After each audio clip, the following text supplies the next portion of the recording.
Hello, everyone. Uh, it's Anna from Virgo. Welcome back, Virgo. So, they're rehearsing what they'll say, rewriting it, deleting drafts, because this conversation they're planning isn't small talk, it's reckoning. Stay present. Conversations have weight distributions. Some float on surface, barely disturbing the water. Some dive shallow, touch on real things without fully exploring them, and some plunge deep into territories that change people, that can't be entered casually and can't be exited unchanged. This person who wants to return to you, who's gathering courage to initiate contact after distance, after silence, after whatever happened that created the gap between then and now. They're not coming for weather discussion. They're not checking in superficially. They're coming for the deep conversation, the kind that requires emotional exposure, that demands vulnerability from both participants, that explores territory you've maybe avoided because avoiding felt safer than facing. And they want this conversation specifically with you, not with therapist, not with best friend, not with random stranger on internet who provides anonymous safety, with you.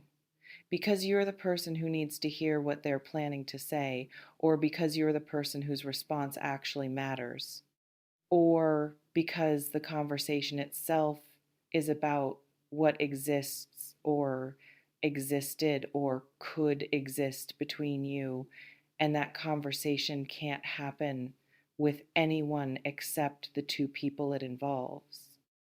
Here's what you need to understand before they arrive with their carefully prepared words and their desperate hope that this conversation goes better than the scenarios they've imagined where everything goes wrong. They're terrified, absolutely terrified. Deep conversations carry risk of being misunderstood, risk of saying exactly what you mean, and discovering that honesty damages rather than repairs. Risk of vulnerability being met with rejection, with judgment, with confirmation of your worst fears about yourself or about how the other person perceives you. But their terror isn't stopping them. That's significant. That tells you the conversation matters enough to override fear that would normally prevent them from reaching out, from exposing themselves, from creating a situation where they can't control the outcome. Can't guarantee your response will be what they're hoping for. Can only show up with their truth and trust that showing up serves something, heals something, clarifies something that ambiguity has been poisoning. Let me reveal what kind of deep conversation they're planning and what it means for both of you. Possibility one, confession conversation. They're coming to tell you how they really feel about you, about what happened between you, about feelings they've been carrying silently that silence has made unbearable. This might be love confession if feelings are romantic. I need you to know that I'm in love with you. I have been for longer than I've admitted. I can't keep pretending I'm not. Or it might be confession of hurt if your history includes pain they never fully expressed. When you did X, it devastated me in ways I never told you about. I need to say this out loud so it stops living in my body. Or it might be confession of guilt if they're carrying responsibility for harm they caused you. I was wrong. I hurt you. I've been carrying this and I need to apologize, not to make myself feel better, but because you deserve to hear that what happened wasn't your fault, wasn't acceptable, was entirely on me. Confession conversations are high stakes because once words are spoken, they can't be unspoken. Once you tell someone you love them, you can't pretend you don't. Once you acknowledge pain they caused, relationship can't return to pretending everything was fine. Once you apologize, you've admitted wrongdoing that changes power dynamic, that creates vulnerability where you were previously defended by denial or justification. They're willing to accept these stakes. They're ready for the permanence of speaking truth that transforms how you see each other, how you understand your history, how you move forward together or separately. Possibility 2, clarification conversation. They're coming because something between you has been misunderstood, misinterpreted, left in ambiguity that's creating distance or confusion or incorrect assumptions about what happened, what they meant, what they want. Maybe you ended on bad terms and they want to clarify that their actions weren't motivated by what you thought motivated them. Maybe you've been apart and they want to clarify that the distance wasn't their choice, wasn't their preference, wasn't them moving on, but rather circumstances forcing separation they never wanted. Maybe there's current situation that's unclear and they need to define it. We've been doing this thing where we're not quite friends, but not quite more than friends, and I need to have explicit conversation about what this is, what we're doing, whether we're on same page about what this means. Clarification conversations matter because misunderstandings create unnecessary pain, create distance based on false premises, create people making decisions about relationships based on incorrect information about what the other person thinks, feels, wants. They're ready to clear the fog, ready to ensure you understand them correctly, even if correct understanding doesn't change anything, even if clarity doesn't improve the situation. At least clarity prevents you from being wrong about why things are the way they are. Possibility 3, reconciliation conversation. They're coming because rift exists that they want to heal, fight that happened, betrayal that damaged trust, growing apart that they want to reverse. And they believe deep conversation is prerequisite for repair, that surface level reconnection without addressing what broke won't create sustainable healing. This conversation includes acknowledgement of what went wrong, processing of how both of you contributed to breakdown, if both contributed, examination of whether foundations exist for rebuilding or whether attempting to rebuild is denial of incompatibility that caused original fracture. Reconciliation conversations are delicate because they require both people wanting to reconcile, requires both people being willing to be honest about their part, their pain, their needs moving forward. If one person comes wanting reconciliation and other person has moved on, has healed in direction that doesn't include the relationship, reconciliation conversation becomes more painful than productive because it reveals that what one person needs, the other person isn't available to provide. But they're willing to risk that pain, risk discovering you're not interested in reconciliation, risk hearing that you've moved past them, past what you shared, past needing or wanting them in your life. They're risking because not knowing is worse than knowing, because living with ambiguity about whether repair is possible is more painful than living with certainty that it's not, even if certainty disappoints. This reflection invites you to consider which type of deep conversation do you sense is coming, and how do you feel about having it? Now, let me address what your responsibility is when someone requests deep conversation. First, you're not obligated to have it. Their need to talk doesn't create your obligation to listen. Their readiness doesn't have to match your readiness.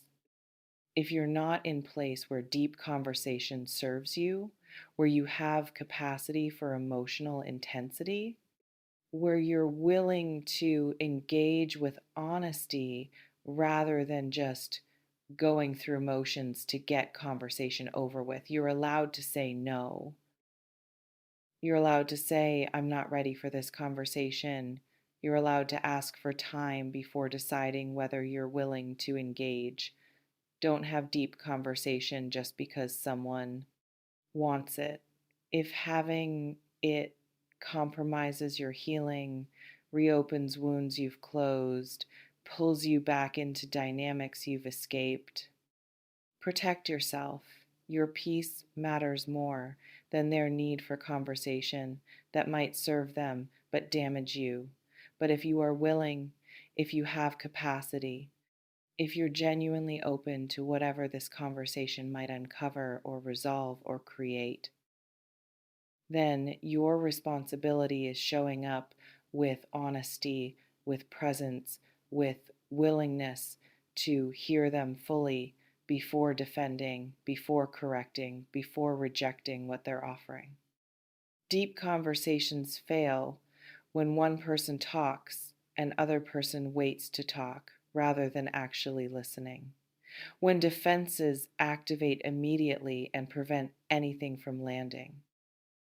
When the goal becomes winning, being right, protecting ego rather than pursuing truth, understanding each other, creating space for both people's experiences to be valid, even when those experiences contradict each other. So if you agree to conversation, agree fully, be present, be honest, be willing to sit with discomfort that deep conversations inevitably create. Second responsibility, clarify your own boundaries before conversation begins. What are you willing to discuss? What's off limits? What outcomes are you open to? And what outcomes are non-negotiable regardless of what conversation reveals? If this is X who wants reconciliation conversation, but you're not available for reconciliation regardless of what they say, state that clearly up front. I'm willing to have conversation to provide closure or to clear up misunderstandings, but I'm not available for getting back together.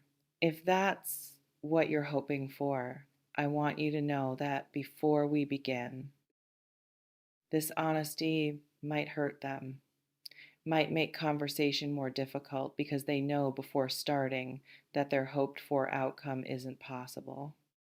But it's kinder than letting them pour out their heart believing conversation might lead somewhere it won't lead, then letting them be vulnerable about wanting you back only to discover after vulnerability that you're not available for what they want.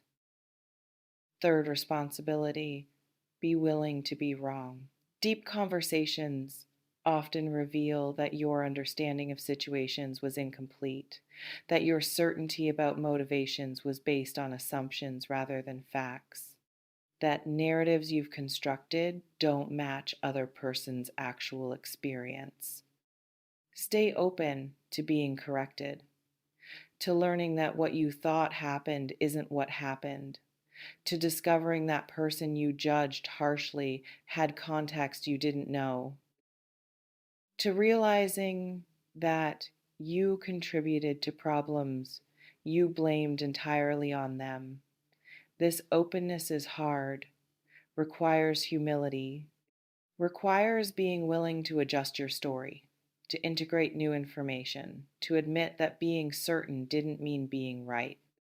But deep conversation Without this openness is just people talking past each other, is just both sides defending positions rather than pursuing truth, is performance of communication without actual communication happening. This reflection invites you to consider, what boundaries do you need to set before agreeing to deep conversation? And are you prepared to honor those boundaries if conversation pushes against them? Let me give you framework for navigating deep conversation when it happens. First, create proper container. Don't have this conversation in public space. Don't have it when you're rushed, when you have somewhere to be in an hour. Don't have it via text or even phone if in person is possible. Deep conversations need time, need privacy, need setting where both people can be fully present, without performance, without interruption, without awareness of others watching or listening that makes you guard your words, your reactions, your genuine responses to what's being shared. Choose time and place deliberately. Somewhere neutral if relationship history is complicated. Somewhere one of you feels safe if power dynamics exist. Somewhere with enough time that conversation can unfold naturally without clock forcing premature conclusion. Second, establish ground rules if needed. Maybe you need agreement that both people get to speak without interruption. Maybe you need agreement that if conversation becomes too heated, you take break rather than escalating into fight. Maybe you need agreement that certain topics are off limits or that certain language won't be used. Ground rules create safety. Create structure that prevents conversation from devolving into chaos, into attacks, into defensive spirals that destroy possibility of actual communication. Not every deep conversation needs formal ground rules. But if your history includes conflict, includes hurt, includes patterns that make productive conversation difficult, establishing rules up front prevents those patterns from derailing conversation before it accomplishes what it's trying to accomplish. Third, practice active listening. Don't just hear words. Hear the feelings beneath words. Hear what's not being said explicitly. Hear the vulnerability, the fear, the hope that's motivating them to have conversation despite the risk. Reflect back what you're hearing to ensure understanding. What I'm hearing you say is, this gives them opportunity to correct misinterpretation, to clarify, to know they're being understood, even if being understood doesn't change your response. Ask questions, not aggressive questions designed to trap or to expose contradictions. Curious questions designed to deepen understanding. Help me understand what you mean by, what was that like for you? What are you hoping comes from this conversation? Active listening is gift you give. Someone being vulnerable is acknowledgement that their courage to speak deserves your attention, your genuine attempt to understand, your willingness to receive what they're offering, even if receiving doesn't mean agreeing, doesn't mean changing your position, just means truly hearing theirs. Fourth, speak your truth when it's your turn. Don't just listen and then disappear without sharing your experience, your response, your feelings about what's been discussed. Deep conversation is dialogue, not monologue. But speak your truth responsibly. Own your experience without making it universal. I felt, not you made me feel. My experience was not the truth is. Language that takes responsibility for your perceptions while acknowledging that other person might have different perceptions that are equally valid from their vantage point. And speak your boundaries clearly if conversation reveals that what they want or need isn't aligned with what you want or need. Don't people please. Don't agree to things you can't deliver on just to end conversation without conflict. Clarity serves better than false agreement that creates expectations you'll later disappoint. This reflection invites you to consider, what do you need to feel safe in deep conversation? And can you articulate that to the person requesting conversation? Finally, let me address what happens after deep conversation ends. Sometimes conversation resolves things, creates clarity, heals rift, establishes new understanding that allows relationship to continue or to end with peace. But sometimes conversation opens more questions than it answers, creates more complexity, reveals that simple narratives both of you were holding don't capture the actual complexity of what happened between you. Give yourself time to integrate. Don't make immediate decisions about what conversation means for a relationship. Don't commit to outcomes in heat of emotional moment. Say, I need time to process this.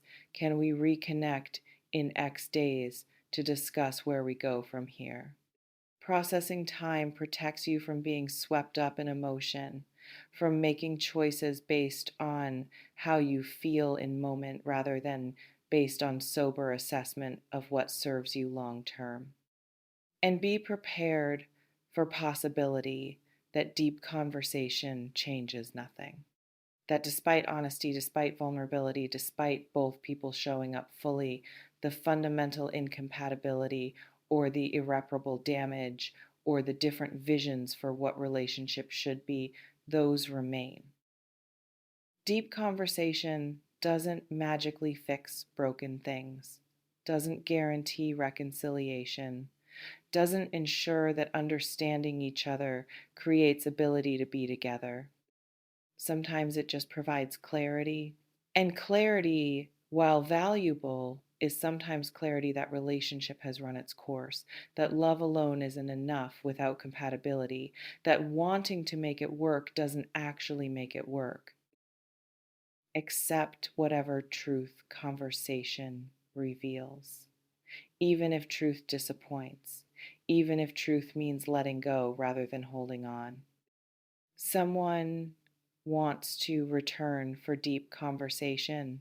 They're coming with vulnerability, with truth, with hope that talking heals. Whether you participate is your choice. How you participate, if you do, is your responsibility. What comes after is yours to shape together or yours to walk away from separately. Deep conversations change things. Make sure you're ready for change before agreeing to conversation that creates it. And if you're not ready, say so. Your timing matters as much as theirs. Your boundaries matter as much as their needs. Protect yourself while staying open to possibility that conversation, despite its difficulty, might offer something worth the discomfort.